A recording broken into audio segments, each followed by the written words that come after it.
I'm going to be talking about the Fender Deluxe Reverb today.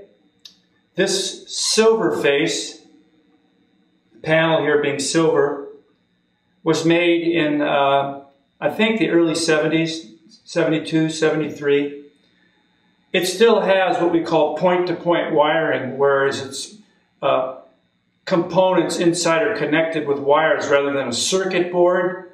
I think the tone of the amplifier is better when it doesn't have all of its electronic current running through circuit boards. So there's, believe it or not, there's electronic and magnetic bleeding on a circuit board, whereas in an amplifier like this, where there's wires that are connecting all the different components, the tone is better.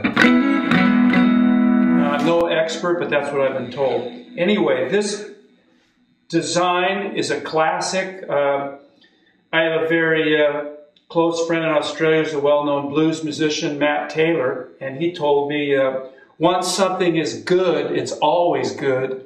And these amplifiers are more popular than ever. And the black-faced versions from the 60s are a major collector's item. I believe they started adding reverb to these amps in the maybe around 1963, but there was even a deluxe amp that came out around 60. It didn't have the reverb sound. Anyway, this amp has 2 channels, but they're not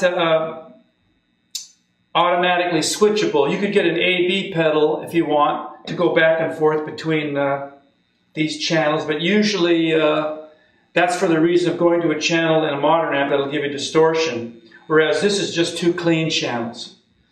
Why did they do that? Well, people, when they had a gig, they used to plug a microphone or, say, a keyboard, or maybe you have 2 guitars that you're using, you want them both plugged in so you don't have to unplug and plug in. But whatever, it gives you that, that option to...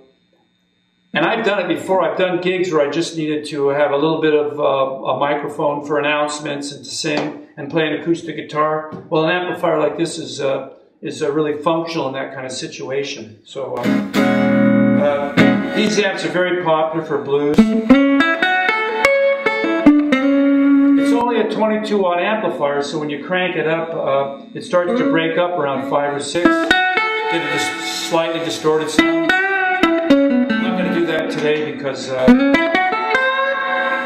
necessario. Play a little blues for you, get an idea what this amp sounds like.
Deluxe Reverb, can't go wrong. They're not cheap, probably used anywhere from $1,000 and up. The older they get, the more valuable they are. It has one 12-inch speaker in it. And what can I tell you? Deluxe Reverb, classic, can't go wrong. Thank you.